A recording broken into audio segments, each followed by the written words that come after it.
जय श्री राम दोस्तों। मंजिल यूं ही नहीं मिलती राही को, जुनून सा दिल में जगाना पड़ता है।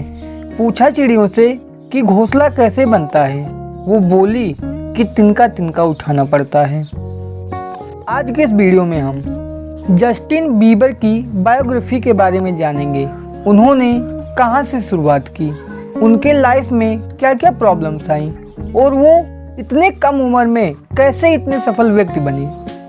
आप इनके प्रसिद्धि का अंदाज़ा इस बात से लगा लीजिए कि केवल इनके एक ट्विटर अकाउंट की कीमत 50 करोड़ रुपए से भी ज़्यादा है और हर हफ्ते इनके फेसबुक पेज पर 2 लाख से भी ज़्यादा लोग जुड़ते हैं और इनके यूट्यूब चैनल के सब्सक्राइबर 61.4 मिलियन हैं, मतलब 6 करोड़ 14 लाख लोग। जस्टिन का पूरा नाम जस्टिन ट्रू बीबर है।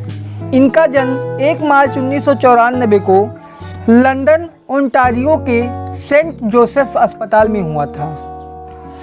ये पेशे से सिंगर और एक्टर हैं और सिंगिंग की दुनिया में ये सन 2008 से सक्रिय हैं। शायद आपको पता है या नहीं, जस्टिन ने जर्मनी में एक बार अपनी एक फैन को जर्मन भाषा में इस लीवे डिच कह दिया था, जिसे सुनकर वह सन्न रह गई थी। आपको बता दूं कि इस लीवे डिच का मतलब होता है आई लव यू। जस्टिन को एक समय में उनके छोटे कद के कारण उन्हें परेशान किया जाता था, पर अब उनका कद 5 फुट 7 इंच है। इनके माता का नाम पैट्रिसिया है और पिता का नाम जेरेमी बीबर। लेकिन आपको जानकर ये हैरानी होगी कि इनके माता पिता की कभी शादी नहीं हुई थी।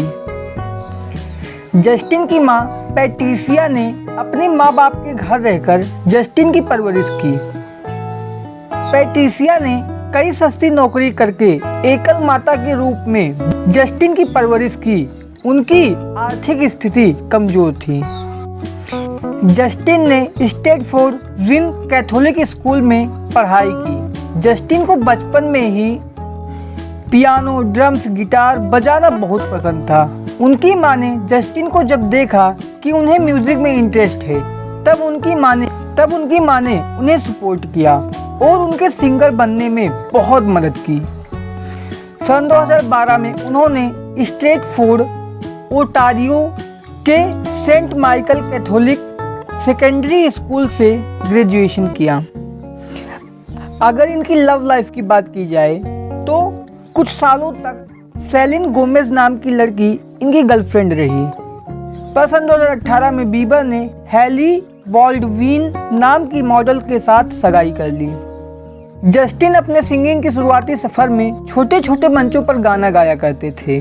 फिर जब धीरे धीरे उनकी प्रसिद्धि बढ़ी तो वो स्टेज शो करने लगे। बाद में उनकी मां ने उनकी वीडियोस को यूट्यूब पर अपलोड करना शुरू कर दिया और वो हर जगह फेमस हो गए। एक बार स्कूटर ब्राउन नाम के एक व्यक्ति, जिन्हें अपने एल्बम सॉन्ग के लिए एक नए सिंगर की जरूरत थी, उन्होंने जस्टिन की किसी यूट्यूब वीडियो को देखा और उन्हें अपने एल्बम सॉन्ग के लिए सिलेक्ट कर लिया।